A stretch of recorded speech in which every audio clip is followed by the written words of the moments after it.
podcast.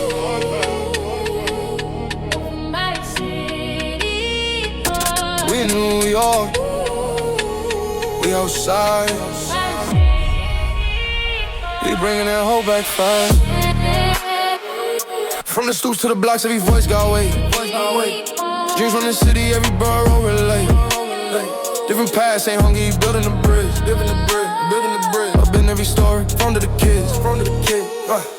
We talk vision, talk pressure, how to rise through the hard times. How to flip every setback into something that shines. This the platform for the movers, for the ones who don't quit. Where the city find unity in the places we split.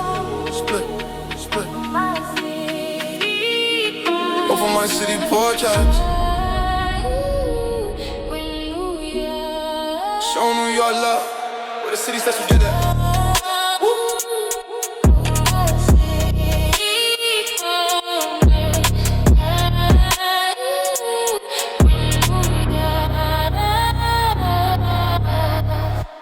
All right. Well, today we're here in Brooklyn, New York, with the man whose work has shaped generations.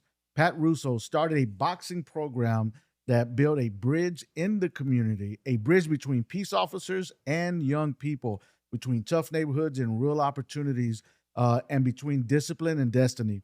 The NYPD PAL boxing program has changed thousands of lives, and today we get to hear the heart of that, the journey, and the legacy behind it all.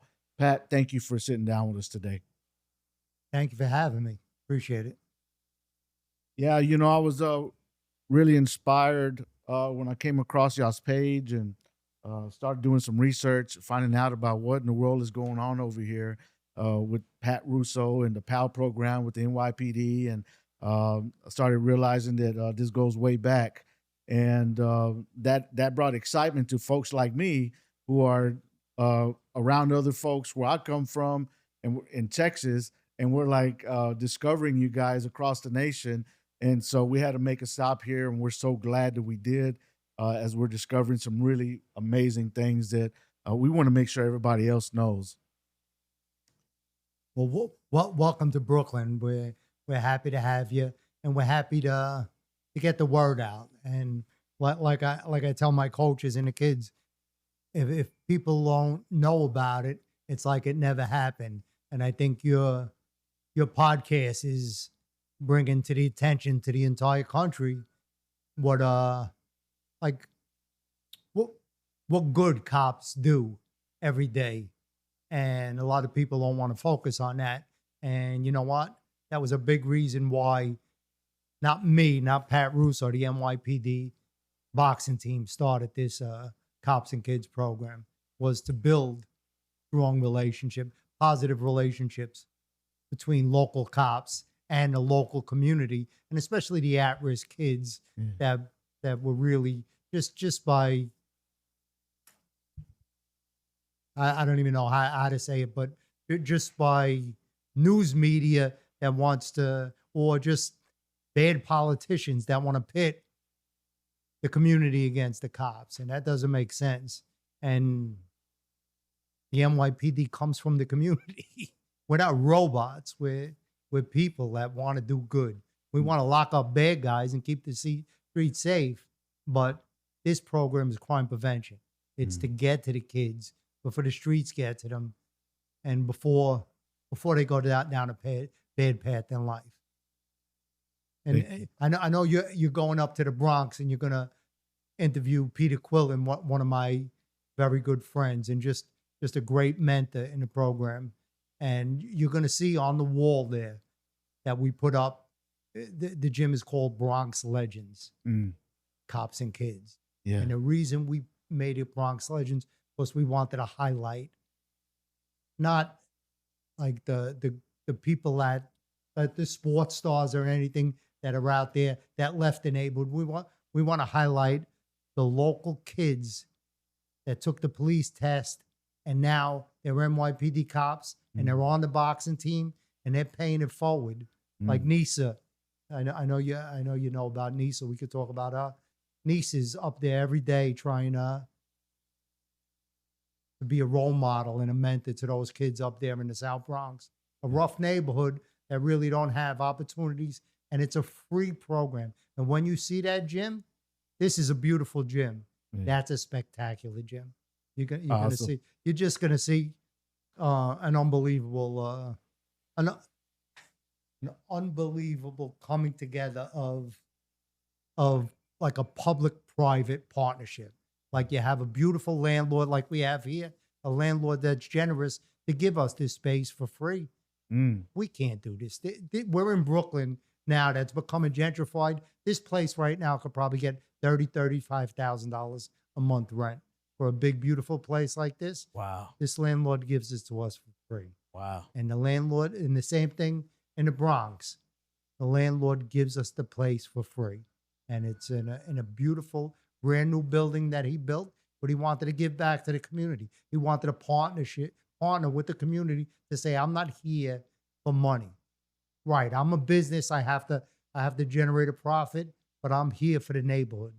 And I'm telling you, when you see that place, it's going to blow you away. And when you see what's going on there. That's awesome. Encouraging. I can't wait to for that episode as we do that one next. So Pat, what first inspired you to start the PAL boxing program here in Brooklyn? When was that, and what initiated that? Well, I hate to go back 40 years, but that's where it started. I was in the police academy. I seen a sign on the wall to join the NYPD boxing team, and I said, you know what, I think it would be a great asset to have confidence and be able to defend myself, because I'm going to be taking on a tough job. And I thought it would fit, that you really need to know how to defend yourself by being a cop. And you know what? I went down there, and there was a little basement gym in Starlight City, pretty famous gym. A lot of great fighters came out of there. Oh yeah. And I walked in, and I seen a bunch of police officers training side by side with a bunch of neighborhood kids that were from the housing development in Starlight City. And that stuck in my head. And then I started boxing with the team. I fell in love with the sport. Played football, played baseball as a kid, but this was different. This was a different type of sport. This was an individual sport. So everything depended on you. In other words, football, if you're a linebacker and you make a mistake, you got that safety behind you to pick up the slack and make that tackle. Right. But in that boxing ring, it's you. And how you prepare for a fight it's all on you. If you trained right, you ate right, if you slept right, if you did your conditioning, you did well in a fight. And it kind of relates to life, which is why we talk to these kids every day. And just by naturally telling them, if you train for a fight properly, you're going to do good. And then, because we take all their report cards, we try to keep up on education too, because the education's the way to success in life, is to be educated. And we try to say, if you study for a test, you're going to do well on a test. Why don't we try it? And then Nisa was a school teacher, believe it or not. And she left teaching to become a cop. And she'll tell you that we inspired her to do that in this program. And so we try to relate boxing to life skills, that the hard work and dedication, if you put that into your job, into school, transition that to life and to be focused and to make the right choices. It just makes sense that they're going to just be better people. And doing this all these years, all the coaches out there that you just walk past, those are all coaches that came through the program. They're all boxers in the program. And they love it so much, they want to pay it forward in their coaching now, and helping these kids to do what boxing did for them. For those who don't know, around what year was that? That was in 1984. So I know I went off track. 1984, I'm in the academy. I joined the NYPD boxing team. Out of the academy, I go and I'm assigned to the 7-2 precinct. Okay. Just the 7-2 precinct is in Sunset Park, Brooklyn. It's a beautiful neighborhood. Back then, it was a horrific neighborhood. And there was well, the city was in bad shape at that time. There was 2,000 murders, and it was, if you ever want to learn the real history of New York City, watch Gotham, the rise and fall of New York City. That'll show you the condition of New York City in the 70s and 80s. It was a scary place. So that the 7-2 precinct happened to be a model precinct for community policing. Really? Right. Wow. And it was called CPOP at the time. Okay. And I'm there, a rookie cop, just getting out. I left one thing out. While I was in the academy, I boxed against the fire department. Okay. And I'm a rookie cop. I never was in the ring before. My first fight was in Madison Square Garden. A sold-out crowd. Joe Frazier was in the front row. Oh, wow. And I boxed against Madison Square Garden. And it was a big thing. It was like in the press the next day. So I come into the precinct, and all of a sudden, everybody's with that's the guy that boxed. And I'm the first in my family to be a cop. So I had no hooks, no people to guide me in the job, and no influence in the job. So I just got on. But believe it or not, because I boxed and I was in the paper and all that stuff, I was asked to be part of this unit called CPOP.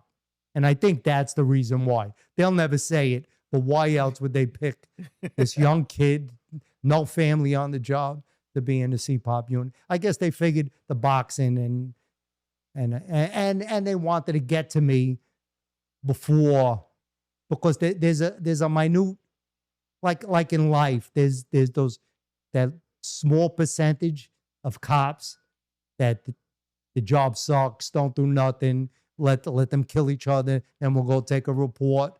And they didn't want, and they work like a cancer, like the gangs work with these kids. They work like a cancer to try to influence in a bad way the kids in the street, the gangs, and those bad cops in the they didn't want them. They wanted a young cop that they could mold into like what they want, a community-oriented cop. And let me tell you something. We went through a lot of training by NYU and the new school, and I bought into it. Because, you know why? Because it made sense. It was the best way I could describe it is to treat people like you would like your family to be treated when they're interacting with a police officer, and to work with the community to solve the problems that were affecting the community. So, just to bring it full circle, the biggest problem, we went to numerous community meetings, and every community meeting we went to, the same two factors were the common denominator. No matter what part of the precinct we were in, were drugs and gangs, and that the kids had nothing positive to do to keep them away from the drugs and gangs. So immediately, what cops do, we went after the drugs and gangs. And we really didn't do it intelligently in the beginning.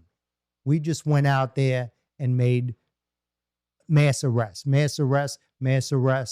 on a spreadsheet, you look like a superstar, and then we would go to the meetings. And that, now remember, we have a relationship with the community because we're working with them. They're telling us their complaints and stuff. So we have like a real good, positive relationship. And this one woman stood up and said, I know you could come to us all day long and give us all your hundreds of arrests that you're making, but immediately as you arrest them, somebody's there filling that void, and a new kid is going to be there. And all we're doing is creating a whole generation of felons by just locking them all up and not doing it smart, not doing it in a smart way. Instead of, we're going to tell you now, or then she asked to meet privately, but she didn't want to say it in public. And she said, this is the guy that recruits all the kids on one particular block. I'm going to use for an example, that recruits all the kids to go out there and sell the drugs. If you eliminate him, you eliminate the problem, because he's using these kids just to to do his dirty work. Like, kind of like the mafia. The head of the mafia uses all his captains to go out and do his dirty work, and he never gets touched. So we looked at it and we dissected the problem. We figured out how do we got to get to this guy. And through just textbook police work, we were able to shut down one location at a time. And then we had a subsequent meeting, and then this woman, the same woman, private meeting. Now you got to take care of the kids.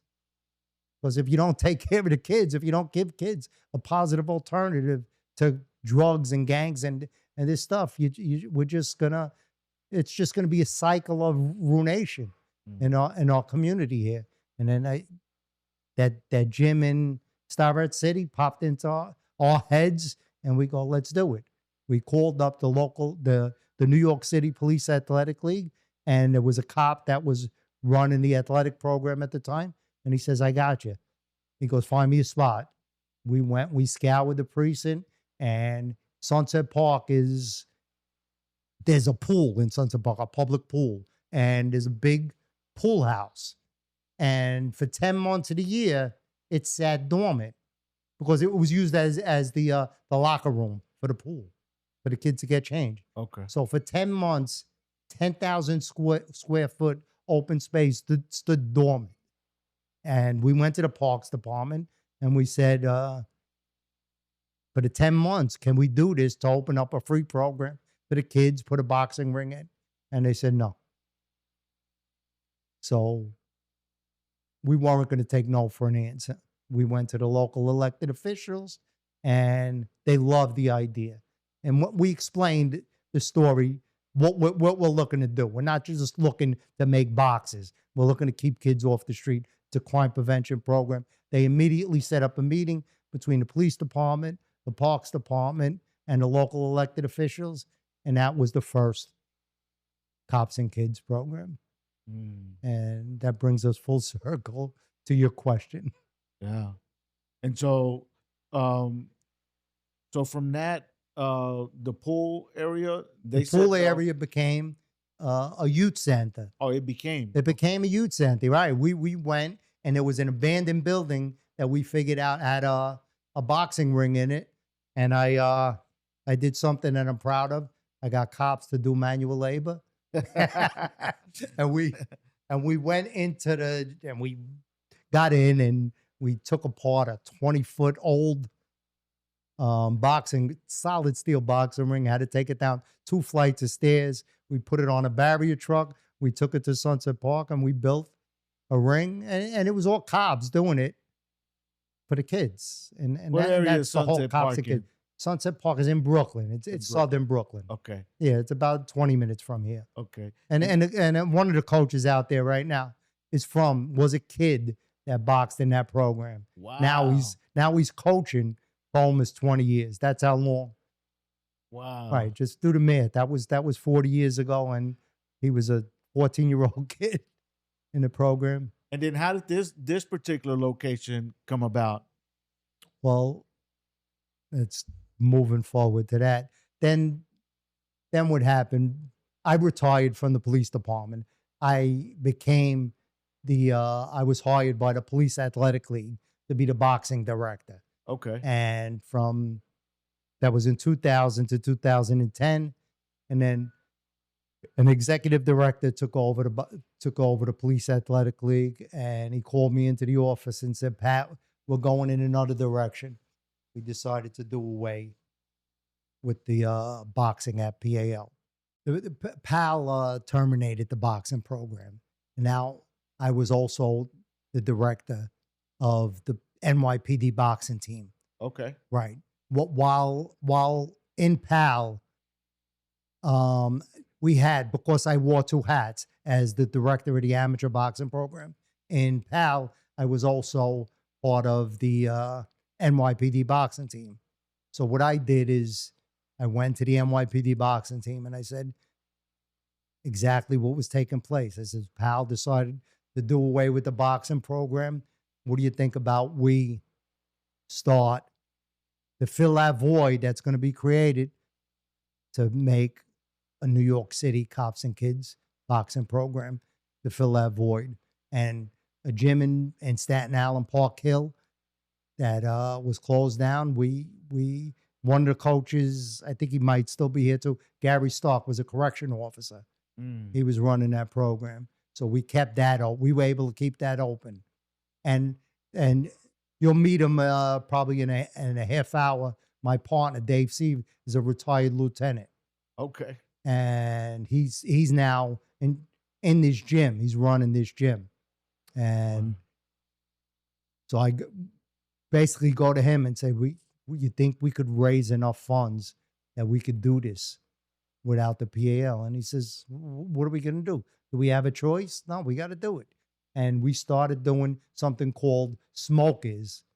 Okay. And the NYPD doesn't like that because it gives the inclination that we're doing some kind of illegal thing. But it worked. It worked. It got everybody together. And what it was having cops fighting for kids.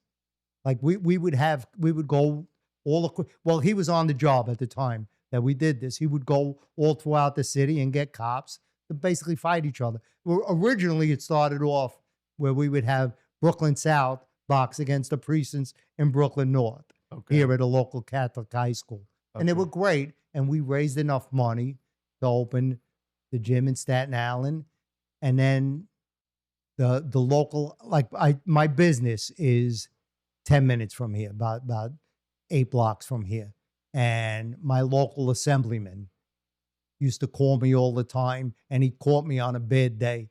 And he called me all the time and goes, Pat, I'm having a big fundraiser. I'm running for re-election again. And I said, Nick, I'd be happy to help you in your fundraiser. I'm a local business. I want to support you. Now you got to help me.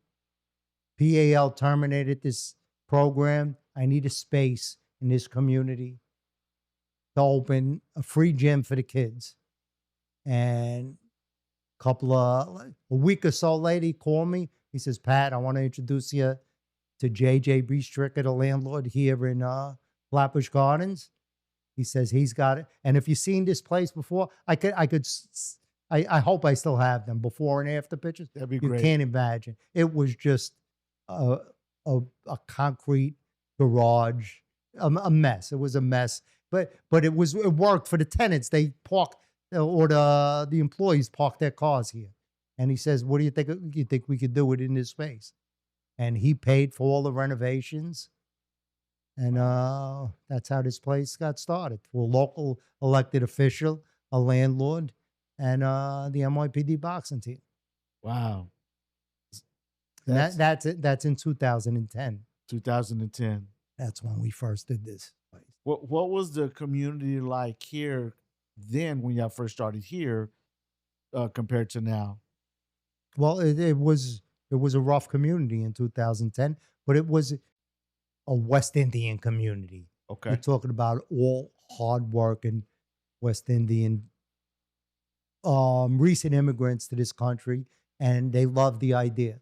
They just fully embraced it, and the gym was packed in no time. Yeah. And you know what the problem was? This was the only free gym. But besides the Park Hill gym in Staten Island, and if you know the New York City, Staten Island is impossible for the other 4 boroughs to get to. There's only one way to get there, and that's the Verrazano Bridge. So this became the only free gym for the entire 4 boroughs. Wow. Besides Staten Island. So we had kids coming from the Bronx, from Queens, and from Manhattan to come here. So it was packed.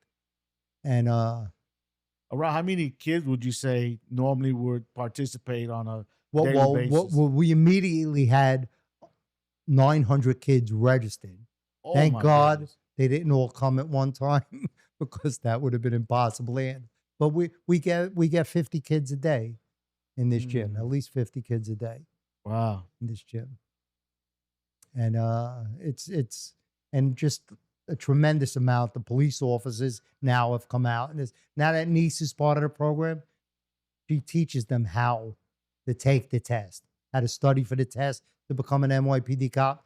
And then what's more important is she gets them through the investigation process, because it's obviously, to become a New York City police officer, it's a grueling process to get through to become a New York City cop. And why a lot of kids drop out, they take the test and they just can't get through that. And I'm telling you, and I could personally speak how hard it is, because I just went through it with my son. And if my son didn't have me to keep on top of him, to make sure that he was crossed his T's and dotted his I's on all his paperwork, it would have been hard for him to get there. So, so these kids, like West Indian parents that are working 2-3 jobs just to make ends meet. Now they got NYSA. They come in the gym, they work out, and they go, all right, sit down, and we're going to go over what you need to do today to get you through this interview that you have with your investigator. You mentioned NYSA earlier. Can you give us just a snapshot of who she is, who she was, and who she is now? Yeah. Well, NYSA made a couple of bad choices in life, and I'm not revealing anything that she doesn't talk about. She dropped out of high school 16 years old. Right. She had a beautiful baby boy at 17 years old. And that bell went off in her head, and she said, for my son, I got to turn my life around. She went, she goes, gets a GED. She takes it to the next level. She goes, gets a college degree, a teaching degree, becomes a New York City public school teacher. And meanwhile, she's boxing this whole time. She's doing it. She's winning 8 New York City Golden Gloves. Oh, wow. Right. She's Mother Cabrini.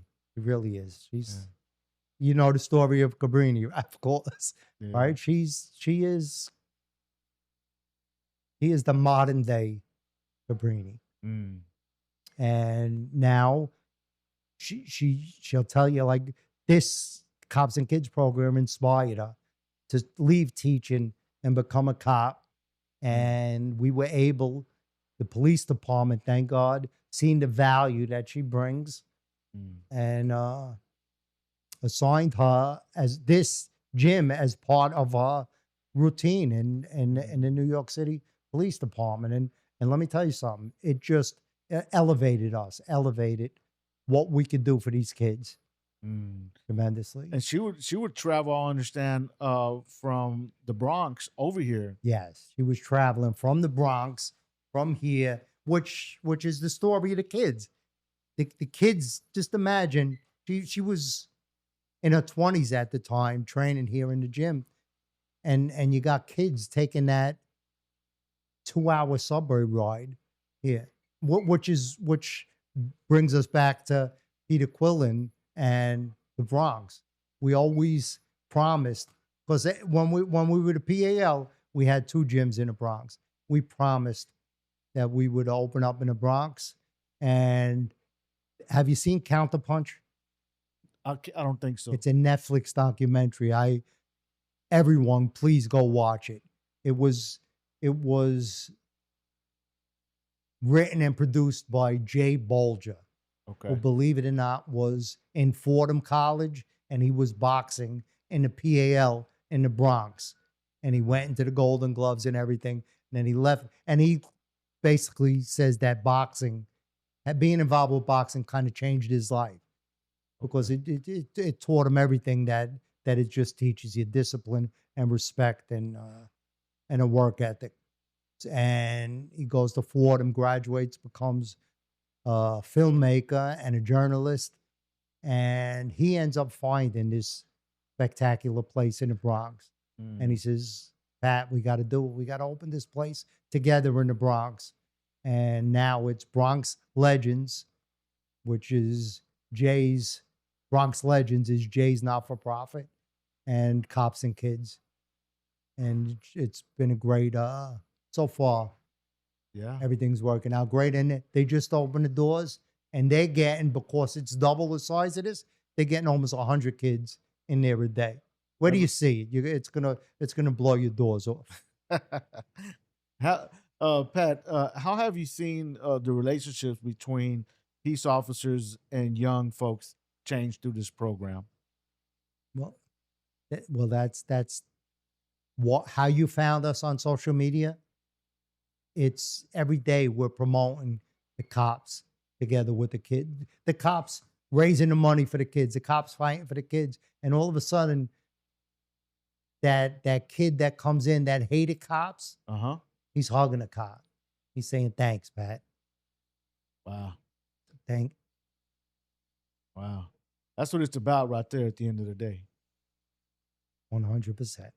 100%, because there's zero monetary gain in this for any of us that are doing this. I'm telling you right now, nobody gets paid. We all do this, and we do this because we love it. It's like when you get that text on Christmas morning, "Thanks, coach. I love you." Mm. Pat, why does that mean so much to you? I see you get a little emotional. Why does that mean so much to you? But for obvious reasons. For obvious reasons. Obvious, you expect your kids, your biological kids, to do that. But now, a kid that was a stranger, and all of a sudden, all you did was help him. You didn't do anything. You didn't pay his rent.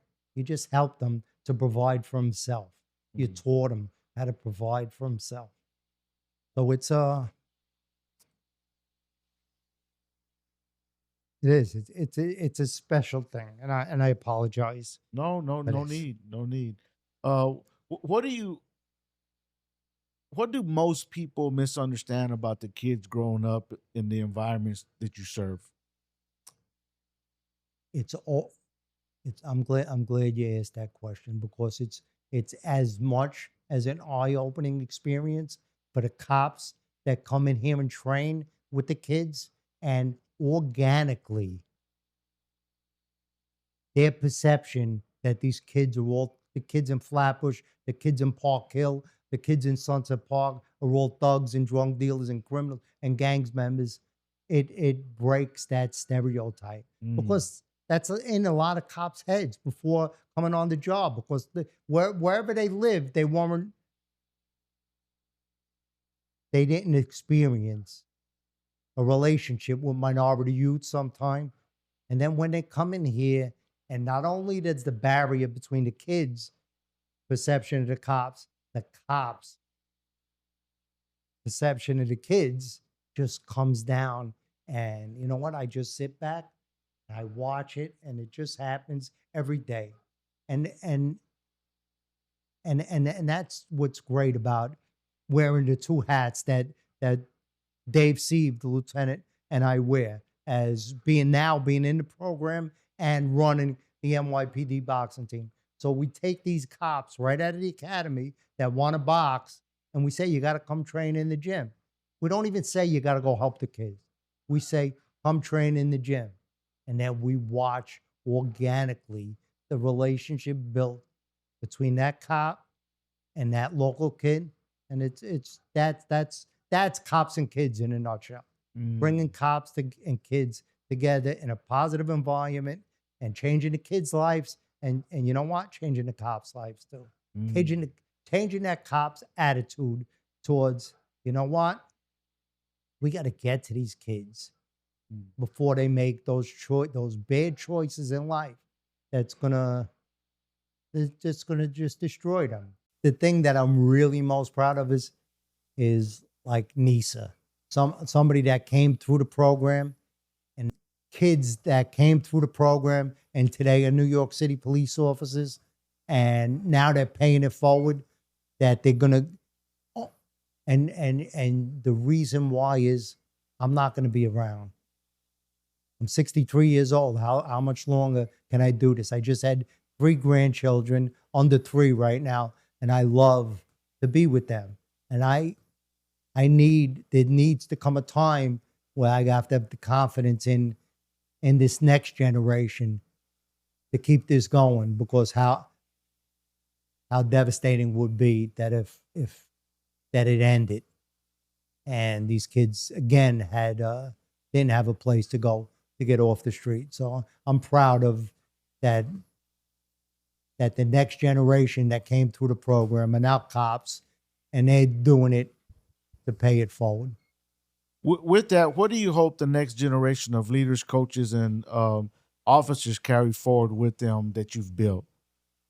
Well, I hope that they learn the lesson of exactly why they became a police officer. It was to help people, and I know what I try to instill in them, that it's way better police work is to put boxing gloves on a kid than handcuffs, and just that symbolic suggestion. I hope that they get through their career and that's the way they feel about it. Obviously, we got to lock up bad guys. We got to keep the community safe, and we got to go after, and we got to police in a smart, intelligent way. In other words, we got to go after those big guys that are getting these kids and making them become right. We got to shut down one spot at a time. We have to go after the real people that are committing the crimes in this community,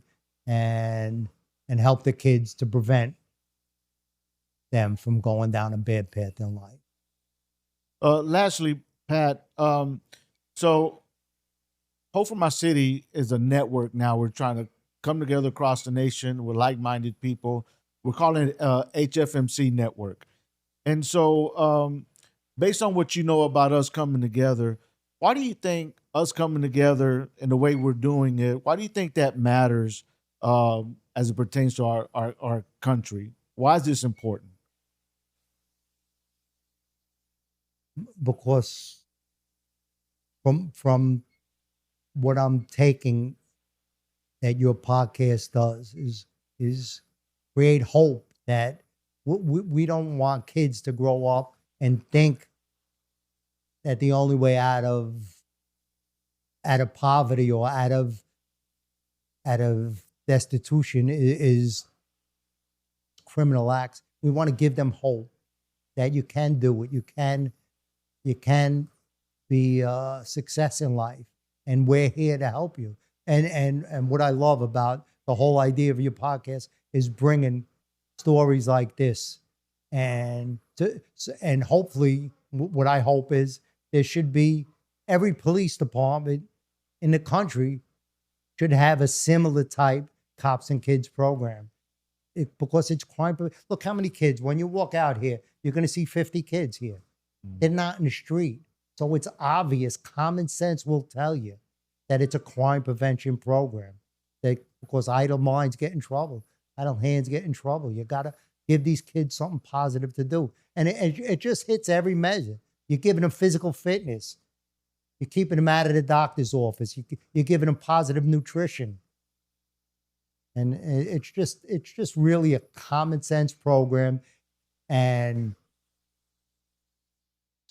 the common denominator after every fight, the interview in the ring, if it wasn't for boxing, I'd be in jail or dead. Nisa will tell you, Kid Chocolate's going to tell you, every kid that became a world champion out of this gym, every kid that became a cop out of this gym, a firefighter, a correction officer, they'll all tell you the same thing, that boxing put them in a positive direction. And I don't care what you use. If you use chess, if you use swimming, whatever you use to get to the kids, keep them off the streets and out of trouble, and give them proper guidance in life. Maybe they don't get it at home. Maybe they don't listen to their parents. The whole premise of cops working with kids in a positive environment is just a common sense approach to policing, smart policing. Pat, thank you so much for being with us today. We're grateful that you will allow us to be here. We're praying for you, praying for your family, and praying for all these efforts that they will continue, and look forward to sharing all this with the rest of the nation of folks that we come across and will continue to.